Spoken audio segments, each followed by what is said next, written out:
Montmagny dévoile ce côté du paradis avec une expérience immersive unique. Partenariat stratégique pour renforcer la gouvernance des organismes à but non lucratif régionaux. Rougeole appelle à la vigilance en Chaudière-Appalaches après des cas à Québec.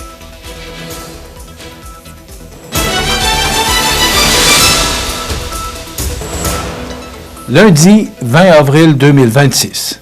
Bonjour mesdames et messieurs et bienvenue à votre bulletin d'actualité sur le réseau de télévision CMA-TV et bon début de semaine.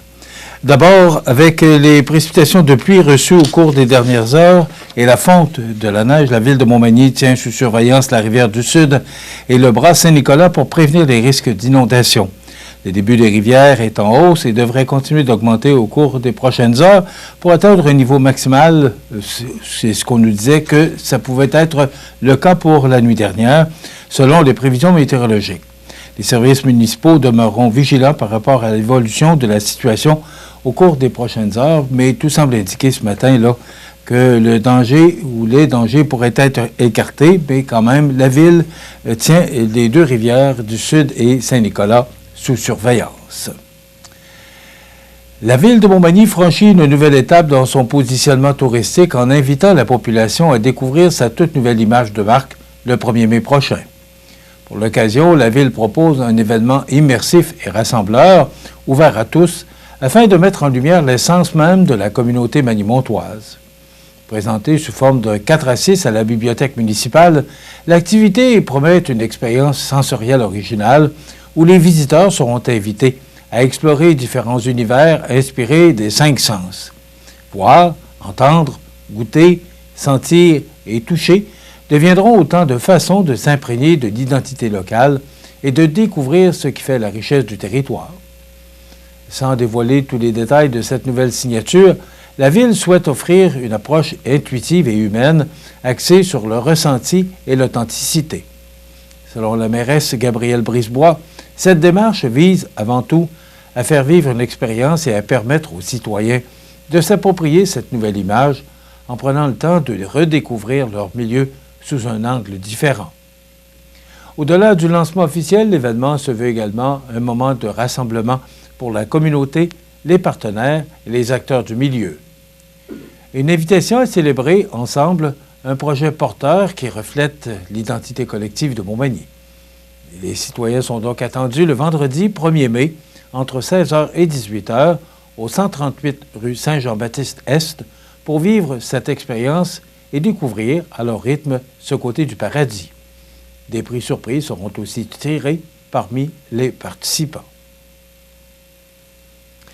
Extra-formation du cégep de la Pocatière annonce la conclusion d'un partenariat majeur avec 5 caisses Desjardins du territoire visant à soutenir concrètement les organismes à but non lucratif de la région.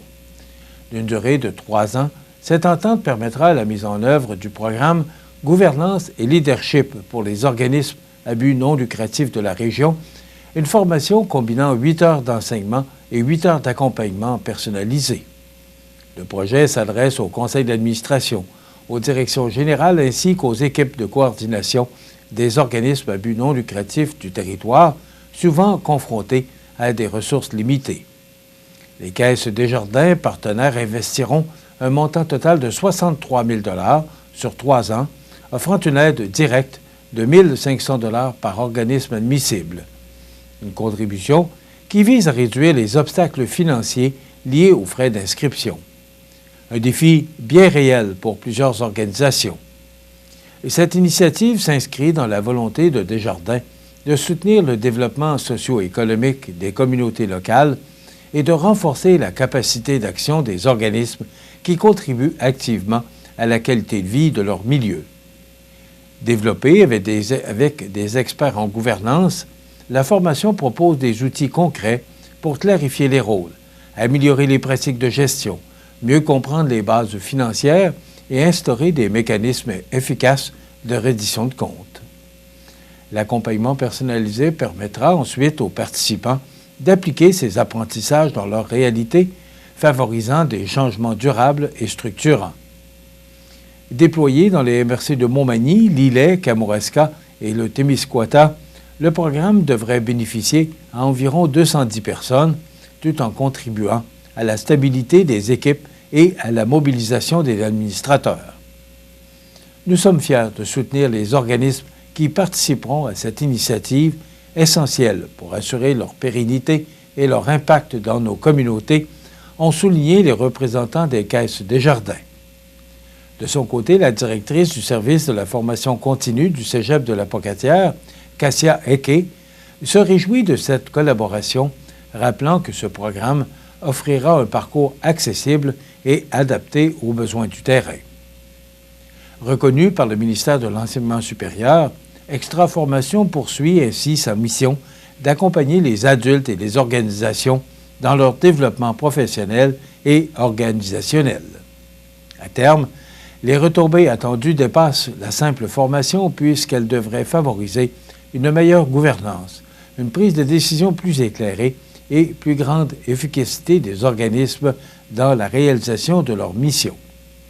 Un levier important pour assurer la vitalité des communautés desservies et soutenir ceux qui s'y investissent au quotidien. En misant sur la formation et l'accompagnement, les partenaires entendent créer un impact durable régional. Rougeole appelle à la vigilance en Chaudière-Appalaches après des cas à Québec. Plus de détails après la pause. Fenplast, c'est le plus important manufacturier de portes et fenêtres au Québec. Un produit recommandé par Protégez-vous au printemps 2024. Vous pensez portes et fenêtres? Passez voir notre équipe à la boutique Fenplast Montmagny au 228 chemin des Poiriers ou sur fenplast.com. Les beaux jours sont à nos portes et il est temps de penser au pavage de votre stationnement, votre cour. Depuis plus de 60 ans, l'équipe de JRM à Montmagny propose des solutions répondant à vos besoins. 248-0937. JRM pour du travail bien fait.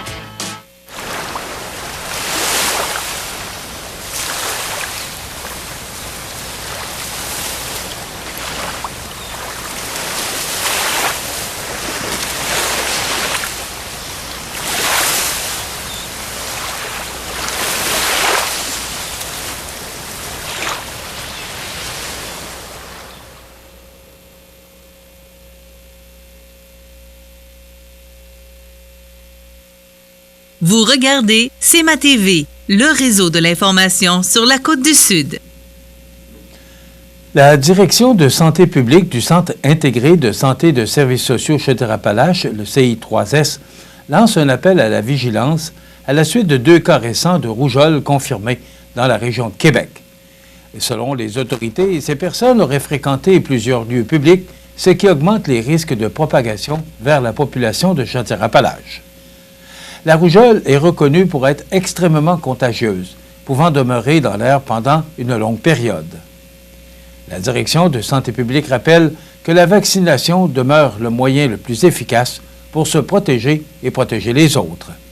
Elle invite la population à vérifier son carnet de vaccination afin de s'assurer d'être adéquatement protégée contre la maladie. Les recommandations varient selon l'année de naissance.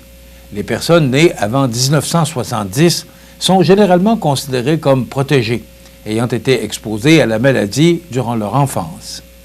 Celles nées entre 70 et 79 doivent avoir reçu au moins une dose de vaccin, tandis que celles nées à partir de 80 ou 1980 doivent en avoir reçu 2. Par ailleurs, les citoyens sont invités à consulter la liste des lieux potentiellement contaminés et à surveiller l'apparition de symptômes tels que la fièvre, la toux, l'écoulement nasal, les yeux rouges ou encore des éruptions cutanées. En présence de symptômes, il est recommandé de rester à la maison et de communiquer avec Info Santé en composant le 811.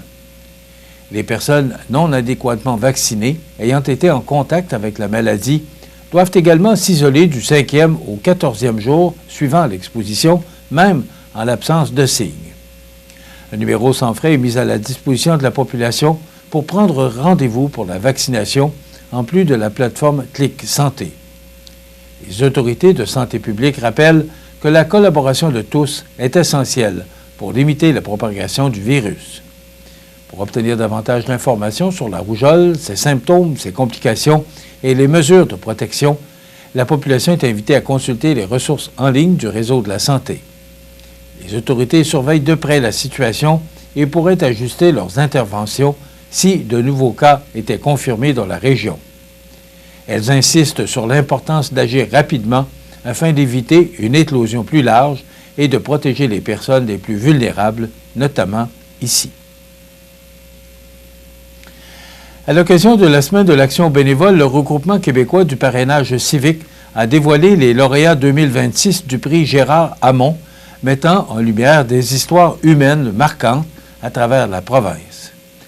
Parmi elles, un duo bien de chez nous s'est distingué, Marie Beauchemin et Rosalie Fournier, du parrainage civique Montmagny-Lillet, entraide Pascal Taché, qui ont décroché la 3e place pour la qualité et l'impact de leur relation. Ce prix vise à reconnaître l'engagement des parrains et marraines bénévoles qui accompagnent des personnes vivant avec une déficience intellectuelle, un trouble de santé mentale ou un handicap physique. Basé sur un principe simple mais puissant, le parrainage civique favorise la création de liens authentiques entre citoyens, contribuant à briser l'isolement et à renforcer le tissu social. La remise des prix s'est tenue le 16 avril dernier lors d'un événement virtuel intitulé le parrainage civique tisse des liens. Cette cérémonie a permis de célébrer des parcours inspirants et de rendre hommage à l'implication de centaines de bénévoles à travers le Québec. Le lien entre Marie et Rosalie illustre parfaitement la richesse de ces jumelages. Au-delà des différences, leur relation s'est construite sur la confiance, l'amitié et le respect. Parrainer Rosalie est une expérience enrichissante qui me fait grandir, confie Marie. De son côté, Rosalie parle d'une amitié lumineuse, décrivant leur relation comme un arc-en-ciel plein de couleurs. Au total, 44 jumelages issus de 11 organismes ont participé à cette édition en partageant photos et témoignages autour du thème « Qu'est-ce qui illustre le mieux votre jumelage ?» Le premier prix a été remis à Samuel Ledoux et Romain Bon, tandis que la 2e place est revenue à Sandrine Lemire-Roy et Stéphanie Hamel. Malgré ces belles réussites, les besoins demeurent importants. On compte actuellement plus de 1000 jumelages actifs au Québec, mais près de 700 personnes attendent toujours un bénévole. Quelques heures par mois suffisent pourtant à transformer une vie, tant pour le filleul que pour le parrain. Selon le directeur général du regroupement, Locke Corry, ces relations contribuent à bâtir une société plus inclusive en valorisant le potentiel de chacun.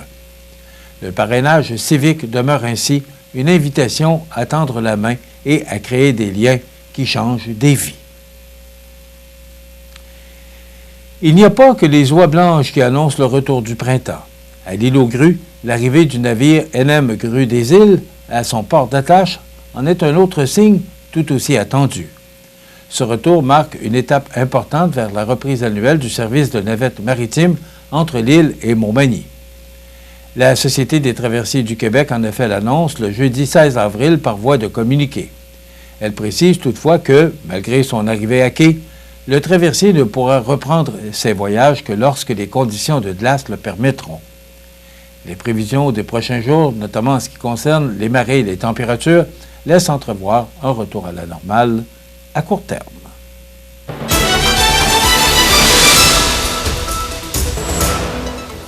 Au sport, le CF de Longueuil a signé une victoire convaincante de 6-3 contre les Condors du Cégep de Beauce-Appalaches dimanche après-midi dans la Ligue de hockey junior 3A du Québec.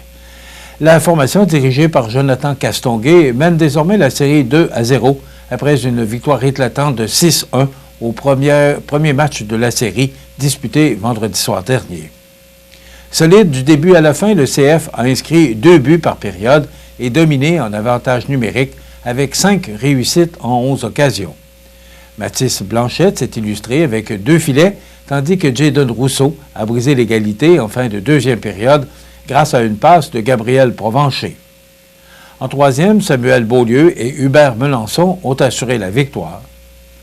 Malgré la défaite, le gardien Luc-Antoine Labbé a multiplié les arrêts face à 45 tirs. Le capitaine Maxime Poirier a récolté un but et 2 aides. Les 2 équipes se retrouveront mercredi soir, 19h30, au Colisée Jean Béliveau. Plus de 873 participants étaient présents dimanche pour assister à cette rencontre intense et l'ambiance se promet encore pour le prochain duel à Longueuil. Et également, victoire du Canadien de Montréal, 4-3 en prolongation dans le premier match de la série qui les oppose au Lightning de Tampa Bay. Prochain match demain soir, mardi.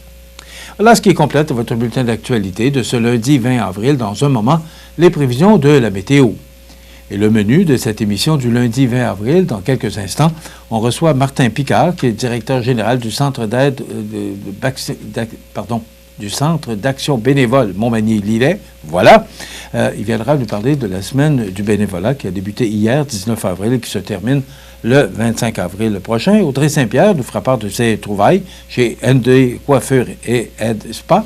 Et bien sûr, il y aura les commentaires d'actualité de fin d'émission. Je vous souhaite donc une excellente émission à notre antenne.